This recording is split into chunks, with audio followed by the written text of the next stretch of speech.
اللہ تعالی علیہ وسلم یا رویف لعل الحیات ستطول بک بعدی فاخبر الناس ان من عقد لحیتہ او تقلد وطرا او استنجا برجین دابت او عزم فإن محمد منہ بریء۔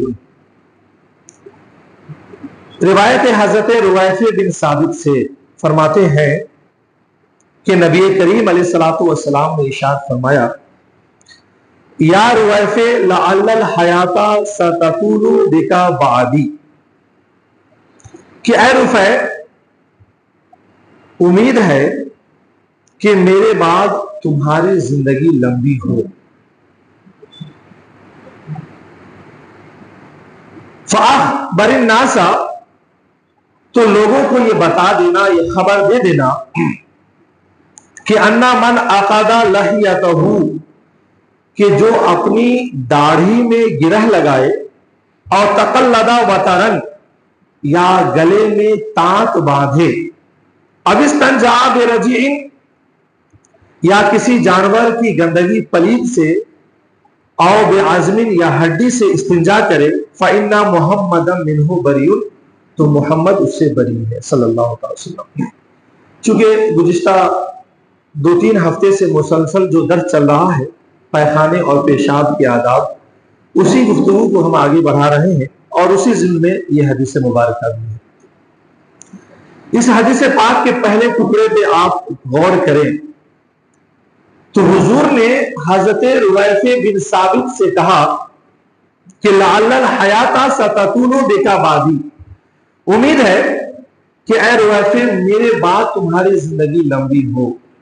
گویا کہ اللہ کریم نے حضور کو علم عطا فرمایا ہے کہ حضور یہ جانتے ہیں کہ میرے بعد کون زندہ رہے گا اور کتنی مدت تک زندہ رہے گا، کون زیادہ دیر تک زندہ رہے گا اور کون جلدی میرے بعد انتقال کر جائے گا۔ جیسے کہ خود حضرت فاطمہ سے فرمایا تھا کہ فاطمہ میرے بعد تم بہت جلد مجھ سے ملاقات کرو گی۔ گویا کہ حضور کے علم میں ساری چیزیں تھیں، اور یہی علم تو غیب کا ہے جو اللہ تعالیٰ نے اپنے محبوب کو عطا فرمایا ہے کہ کون کب مرے گا، کہاں مرے گا، کس جگہ مرے گا، حضور یہ بھی جانتے۔ یہی وجہ ہے کہ بدر کے مقام میں حضور نے دائرے کھینچ لیے، کل فلاں کافر فلاں جگہ مرے گا، فلاں کافر فلاں جگہ مرے گا۔ گویا کہ حضور کو یہ سب علم تھا کہ کون کب تک زندہ رہے گا، کون کب مرے گا، کون کیسے مرے گا اور کہاں مرے گا، سب حضور جانتے ہیں۔ یہ ساری حضور حدیث پاک میں موجود ہے۔ اس کے بعد حضور نے فرمایا یا رویف فاخبر الناس، لوگوں کو یہ بتا دینا کہ انا من عقد لحیتہ، کہ جو اپنی داڑھی میں گرہ لگائے یا جو اپنے گلے میں تانت باندھے، حضور نے فرمایا کہ محمد اس سے بری ہے۔ یہ داڑھی میں گرہ لگانا کیا ہے؟ دراصل عرب میں لوگ جو داڑھیاں رکھتے تھے تو میدان جنگ میں بہادری دکھانے کے لیے داڑھی کے اندر وہ گرہ لگا دیتے تھے۔ جیسا کہ ہمارے زمانے سے پہلے بھی دیکھ لیا جائے تو لوگ کشتی کھیلنے آتے تھے تو مونچھ پہ تاؤ دیتے تھے، یہ اس کی علامت ہوتی تھی۔ اور عرب میں ہوتا یہ تھا کہ اپنی بہادری کو دکھانے کے لیے داڑھی میں گرہ لگاتے تھے۔ اور عرب میں ایک معاملہ اور تھا کہ جس کی ایک شادی ہوتی تھی وہ داڑھی میں ایک گرہ لگاتا تھا، اور جس کی 2 شادی ہوتی تھی وہ 2 گرہ لگاتا تھا۔ تو حضور نے ایسے عمل انجام دینے والوں کو فرما دیا کہ جو ایسا کرے گا محمد صلی اللہ علیہ وسلم اس سے بری ہے، اس سے کوئی تعلق نہیں ہے۔ وجہ یہ ہے کہ یہ غیروں کا طریقہ ہے، اور سنت طریقہ ہمارے لیے کیا ہے کہ ہم داڑھی میں کنگھی کریں، اور داڑھی میں کنگھی کرنے، بلکہ داڑھی سر میں بھی کنگھی کرنے کے فائدے سن لیں۔ میرے آقا نے فرمایا کہ کنگھی کیا کرو، اس سے حسن میں اضافہ ہوتا ہے اور بلائیں دور ہوتی ہے۔ لہذا کنگھی کرنی چاہیے کہ بلائیں بھی جھڑ جاتی ہے اور اللہ تعالیٰ حسن میں اضافہ بھی فرما دیتا ہے۔ پھر اس کے بعد دوسرا فرمایا کہ اور تقلدا وطرن، اور جو تانت باندھے گلے میں. یہ تانت کیا ہے؟ یہ تانت سارنگی جو بجاتے ہیں نا، اس کے دھاگے کو بھی تانت کہا جاتا ہے. اور بعض دفعہ مختلف قسم کے جو جانوروں کی آنت آتی ہے نا، اس آنت کو بھی تانت کہتے ہیں. تو عرب میں یہ ہوتا تھا کہ لوگ اپنے جانوروں کو نظر سے بچانے کے لیے یا اپنے بچوں کو نظر سے بچانے کے لیے تانت گلے میں لٹکا دیا کرتے تھے. تو حضور نے فرمایا کہ جو داڑھی میں گرہ لگائے یا تانت باندھے وہ مجھ سے نہیں ہے، محمد اس سے بری ہے. اور اس دونوں چیزوں کے ذمے ایک خاص بات یاد رکھنے کی ہے کہ کفار و مشرکین کا گلے میں تانت باندھنا یہ اور ہے، اور مسلمانوں کا اللہ کے کلام یا اسماء حسنہ کی تعویذ کا گلے میں لٹکانا یہ اور عمل ہے. دونوں میں بڑا فرق ہے. دونوں کے فرق کو سمجھنا ضروری ہے، ورنہ ہوتا کیا ہے کہ ہمارے پاس ایک طبقہ ایسا ہے کہ جو کفار و مشرکین کے کام کو لا کر مسلمانوں پر فٹ کر دیتا ہے اور یہ کہتا ہے کہ یہ شرک ہے، یہ بدعت ہے اور جاہلیت والا کام ہے. یہ نہیں، دونوں کے عمل میں بڑا فرق ہے. اگرچہ ایک جیسا عمل ہو مگر ایک ناجائز، ایک حرام، ایک کفر اور ایک شرک ہو سکتا ہے، مگر مسلمانوں کا عمل یہ جائز ہے، بہتر ہے، اس میں کوئی حرج نہیں ہے. دیکھیں ایک نمونہ سمجھاتا ہوں کہ دونوں اگر ایک طرح کے عمل ہو تو فرق پڑتا ہے. مثال کے طور پہ آپ دیکھیں کہ ایک پانی گنگا کا بھی ہے اور ایک پانی آب زمزم بھی ہے. دونوں پانی ہے، مگر گنگا کے پانی کی تعظیم کرنا اور تعظیم کے نیت سے پینا یہ کفر ہے، جبکہ وہی آب زمزم کو پینا ایمان کا حصہ ہے، سنتوں کا حصہ ہے. وجہ یہ ہے کہ پانی پانی ہے مگر پہچان بھی تو کوئی چیز ہے. ایک دوسرے کا عمل ہے اس لیے کفر ہے، ایک ایمان والوں کا عمل ہے اس لیے جائز ہے. لہذا اگر گلے میں کافر اگر کفریہ کلمات لکھ کر کے لگ جائیں تو واقعی یہ کفر ہے، یہ شرک ہے. لیکن اگر اللہ کے اسماء حسنہ لکھ کر کے لٹکائے جائیں یا مسلمانوں میں عاملوں کا اگر بہتر عمل ہو تو اس میں کوئی حرج نہیں ہے. جیسا کہ آپ نے پانی سے سمجھا، پانی کوئی بھی ہو، آپ دیکھ لینا عام پانیوں میں اور وضو کے پانی میں فرق ہے کہ عام پانی تو آپ کھڑے کھڑے نہیں پی سکتے، مگر وضو کے پانی کا حکم یہ ہے کہ اگر وہ بچ جائے تو اسے برہنہ سر کھڑے ہو کر کے قبلہ رخ ہو کر کے پینی چاہیے. اس کی تعظیم کا حکم دیا گیا. عمل کو بھی دیکھا جائے گا کہ کس کا عمل ہے اور کیا ہے. لہذا کفار جو گلے میں تانت باندھ کر کے لٹکاتے تھے اسے لا کر کے مسلمانوں کے عمل پر فٹ کرنا اور یہ کہنا کہ یہ بدعت اور شرک ہے، یہ بے دینی ہے یہ اور مسلمانوں کے ساتھ زیادتی ہے. انشاءاللہ العزیز اس کے حوالے سے جو حدیثیں ہیں نا وہ آگے آ رہی ہے، اس کو میں تفصیل سے انشاءاللہ بیان کروں گا. اس کے بعد حضور نے فرمایا آبستنجا برجعین دابۃ، یا جو کوئی جانور کے پلیت پیخانے وغیرہ سے استنجا کرے یا ہڈی سے استنجا کرے وہ ہم میں سے نہیں ہے. لہذا پخانے سے استنجا کرنا چاہے 1 نمبر ہو یا 2 نمبر ہو اور ہڈی سے استنجا کرنا یہ منع ہے. اس کی پوری تفصیل میں اس سے پہلے والے درس میں بیان کر چکا ہوں. ایک اور حدیث مبارکہ جس کے راوی حضرت عبداللہ بن مقفل ہے، فرماتے ہیں کہ نبی کریم علیہ الصلوۃ والسلام نے فرمایا کہ لا یبولن احدکم فی مستحمہ، کہ تم میں سے کوئی غسل خانے میں پیشاب نہ کرے، ثم یغتسل فیہ، کہ پھر اسی میں غسل کرے، اور یتوضأ فیہ، یا پھر اسی میں وضو کرے. فإن عامۃ الوسواس منہ، کہ عام طور سے انسان کے اندر وسوسہ اسی عمل سے پیدا ہوتا ہے. غسل خانے میں پیشاب کرنے سے منع کیا گیا کیونکہ وہاں پر غسل بھی کرتے ہیں اور وضو بھی کرتے ہیں. وسوسے کی جو بیماری ہے اس عمل کے کرنے سے پیدا ہوتا ہے.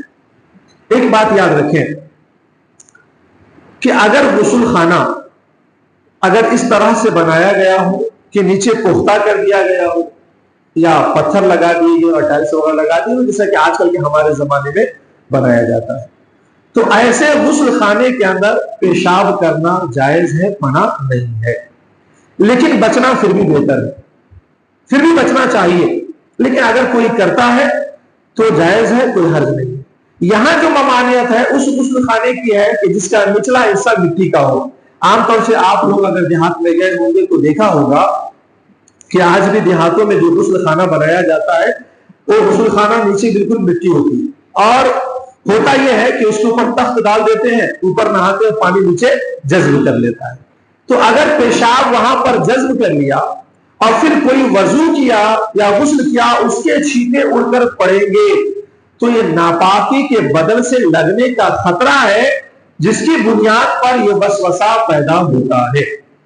لہذا ایسے بھی وسوسہ سے بچنا چاہیے۔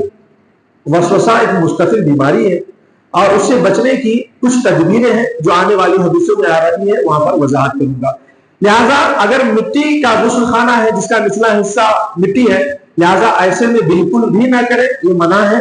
اور اگر فرشوں کا غسل خانہ بنا ہے تو استنجا کیا جا سکتا ہے، بچنا بہتر ہے، کیونکہ اس سے وسوسہ کا جو ایک مرض ہے مستقل طور پہ پیدا ہوتا ہے۔ اچھا، علماء نے آج کل کے غسل خانے کے اندر بھی پیشاب کرنے سے کیوں منع کیا ہے؟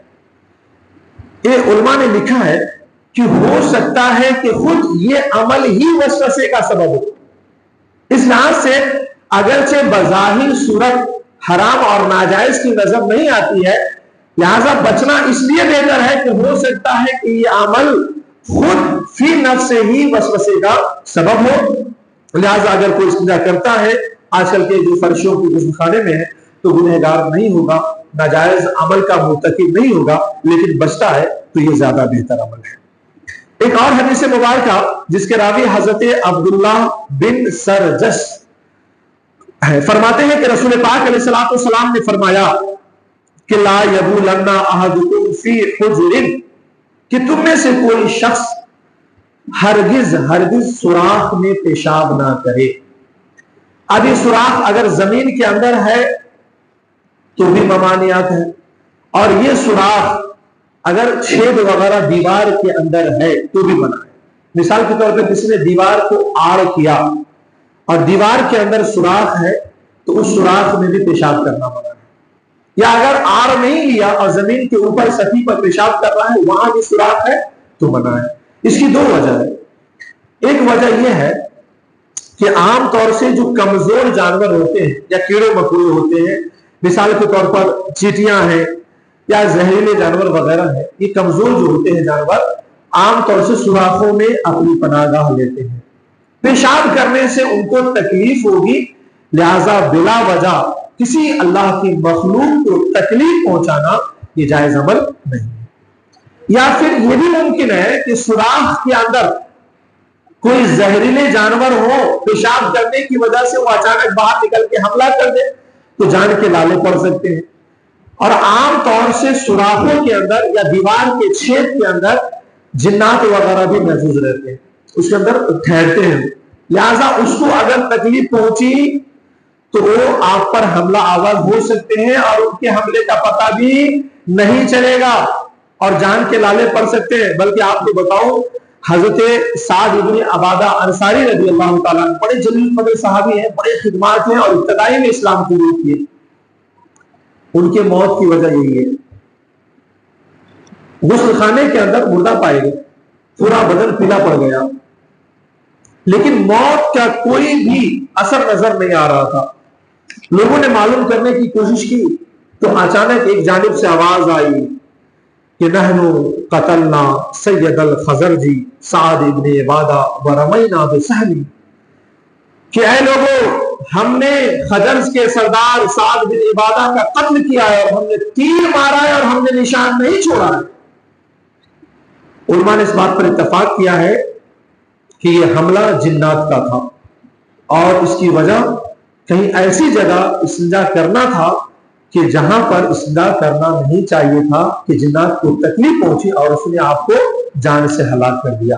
وہ تو بڑے جلیل قدر صحابی تھے، لہٰذا ہمیں بھی چاہیے کہ سوراخوں میں ٹھہرے ہوئے پانی میں یا ہر جگہ استنجا نہ کرے، اور خاص کر اپنے بچوں کو اس بات کی نصیحت کرے، کیونکہ اگر وہ کسی مخلوق کے حملے کے شکار ہو گئے تو پھر بڑی دشواریوں سے انہیں گزرنا پڑتا ہے۔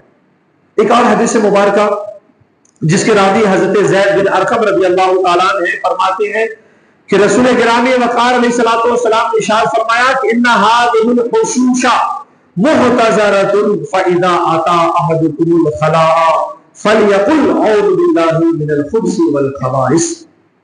فرمایا کہ یہ پاخانے جنات کے حاضر رہنے کی جگہ ہے۔ استنجا اور پاخانہ جو بنایا جاتا ہے بیت الخلاء، یہ اجنہ کے حاضر ہونے کی جگہ ہے۔ جب تم میں سے کوئی پاخانہ جائے تو کہہ لے اعوذ باللہ من الخبث والخبائث، کہ میں اللہ کی پناہ مانگتا ہوں خبیث جنات اور خبیث جنات سے۔ یہ جو بیت الخلاء استنجا ہے نا، یہ اجنہ کے ٹھہرنے کی جگہ ہے۔ یہ اگر گھر سے دور ہو تو اچھی بات ہے، اب تو رواج ہے گھر میں ہی بنانے کا، لہذا کوشش ہونی چاہیے کہ بہتر ہو کہ گھر سے باہر بنائیں، اور گھر میں بناتے ہیں تو اسے صاف ستھرا رکھا جائے۔ وجہ کیا ہے کہ ہر وہ جگہ جہاں پر اللہ کا ذکر نہ ہو وہاں پر شیطان اور اجنہ اپنا اڈا بنا لیتے ہیں۔ صرف پیشاب اور پیخانے کی جگہ نہیں، بلکہ شراب خانے، سینما ہال، جوا کھیلنے کی جگہ، یہ ساری جگہیں شیطان کے اڈے، بلکہ ہر وہ جگہ جہاں پر خدا کے سوا کسی اور کی پرستش کی جائے وہ بھی شیطان کے اڈے، لہذا ایسی جگہوں پر بھی جانے سے بچنا چاہیے۔ اور ایک چیز اور ہے کہ گھر میں بھی اسی لیے کہا گیا کہ قرآن کی تلاوت کریں، گاہے گاہے آذان دیتے رہیں، ذکر و اذکار کرتے رہیں، کیونکہ جہاں پر اللہ کا ذکر ہو شیطان وہاں سے بھاگ جاتے ہیں، اور اگر ذکر نہ ہو تو ایسی جگہوں کو شیاطین کیا کرتے ہیں، اسے اڈا بنا لیتے ہیں۔ لہذا ہماری کوشش ہونی چاہیے کہ ایسی جگہوں پر جانے سے بچے، احتیاط کریں، اور ہاں اگر جانا مجبوری ہو تو ایک اور بات ہے، مثال کے طور پر شراب کی دکان میں اگر کسی کو اے سی لگانا ہے، فین لگانا ہے تو یہ عمل جائز ہے، مگر بہتر ہے کہ بچا جائے۔ لہٰذا اگر کوئی مجبوری نہ ہو تو ہر ایسی جگہ جانے سے بچی چاہیے، بالخصوص اگر پیشاب پخانے کی جگہ پہ آپ ایک بات یاد رکھیں، پیشاب اور پیخانے کی جگہ پر بھی بلا ضرورت نہیں جانی چاہیے۔ مثال کے پیشاب کی حاجت زیادہ محسوس نہیں ہوگی پھر بھی جا کے بیٹھ رہے، بیت الخلاء کی حاجت نہیں ہے پھر بھی جا کے بیٹھ رہے، آپ کو فیشن بن گیا جا کے لوگ موبائل دیکھ رہے ہیں، اخبار پڑھ رہے، اس عمل سے بچیں۔ ہاں انتہائی گھناؤنا عمل ہے، لہٰذا ایسی جگہوں پہ بلا ضرورت جائے ہی نہیں، اور جب جائیں بھی تو یہ دعا پڑھ کے جائیں، ضرورت سے فارغ ہو فوراً باہر نکل کے آ جائیں۔ ایک آخری حدیث مبارکہ سن لیں، حضرت ابو ہریرہ رضی اللہ تعالیٰ عنہ سے روایت ہے، نبی پاک علیہ الصلوۃ والسلام اذا آتا خلا اتیتہ بماء فی طور، حضرت ابو ہریرہ فرماتے ہیں کہ جب حضور نبی کریم علیہ الصلوۃ والسلام پاخانے جاتے تو میں ان کی خدمت میں چھاگل یا پیالہ میں پانی لاتا، چھاگل ایک چھوٹا سا پیالہ ہوتا ہے، فاستنجا پھر حضور استنجا فرماتے، ثم مسح یدہ علی الارض، پھر حضور زمین پر اپنے ہاتھ کو ملتے، ثم آتیتہ باناء، پھر میں حضور کی خدمت میں دوسرا برتن لاتا، فتوضا، تو اس برتن کے پانی سے حضور وضو فرماتے۔ یہاں پر جو عمل ہے وہ یہ ہے کہ حضور بیت الخلاء سے جب فارغ ہوتے تو اس وقت حضرت ابو ہریرہ پانی رکھا کرتے تھے۔ اس سے علماء نے فرمایا ہے کہ نبی کا اپنی امتی سے کوئی کام لینا، پیر کا اپنے مرید سے کوئی کام لینا، استاد کا اپنے شاگرد سے کوئی کام لینا، ماں باپ کا اپنی اولاد سے کام لینا، یہ بالکل جائز ہے، جیسا کہ حضور کی خدمت میں یہ عمل حضرت ابو ہریرہ کرتے تھے۔ پھر حضور جب باہر نکلتے تو اپنے ہاتھ کو مٹی پہ ملتے۔ یاد رکھیں کہ حضور کا یہ عمل کرنا امت کی تعلیم کے لیے تھا، ورنہ حضور کے پیشاب اور پاخانے میں بدبو نہیں تھی۔ اس کی تفصیل جو ہے نا میں کسی اور موقع سے بیان کروں گا جو آنے والی حدیثوں میں آ رہی ہے۔ بدبو نہیں تھی، حضور کا یہ عمل کرنا یہ صرف اور صرف امت کے لیے تھا، ورنہ حضور کا بہت سارا عمل، حضور استغفار پڑھا کرتے تھے۔ استغفار کیا ہے؟ گناہوں کی معافی کے لیے، اور انبیاء تو معصوم ہوتے، پھر یہ پڑھنا کس لیے تھا؟ یہ امت کی تعلیم کے لیے تھا۔ تو حضور کا طہارت سے فارغ ہو کر زمین پر ہاتھ ملنا یہ امت کی تعلیم کے لیے تھا۔ پھر حضور کے لیے پانی پیش کیا جاتا، پھر وضو فرماتے۔ یاد رکھیں کہ آج کے زمانے میں بھی کوئی طہارت خانے سے فارغ ہوتا ہے، باہر نکل کر کے ہاتھ دھونا یہ مستحب عمل ہے، اور اگر کوئی صابن وغیرہ سے ہاتھ دھوتا ہے تو یہ بالکل اہل سنت کے مطابق ہے۔ لہذا بیت الخلاء وغیرہ سے فارغ ہو کر کے اپنے ہاتھ کو صابن سے یا مٹی سے یا کسی اور چیز سے اس طرح سے صاف کر لینی چاہیے کہ بو کا کوئی اثر نہ رہے۔ اور بیت الخلاء سے فارغ ہونے کے بعد، طہارت سے فارغ ہونے کے بعد اگر ضرورت ہے، جیسے نماز پڑھنا ہے، قرآن کی تلاوت کرنا ہے، تو وضو کرنا ہی، لیکن اگر کوئی کام نہیں لیا ہے تو بھی وضو کر لینا یہ بہتر اور مستحب عمل ہے۔ اللہ کریم ہم سبھی کو سنت کے مطابق زندگی گزارنے کی توفیق عطا فرمائے۔ چونکہ ہماری محفل کا دوسرا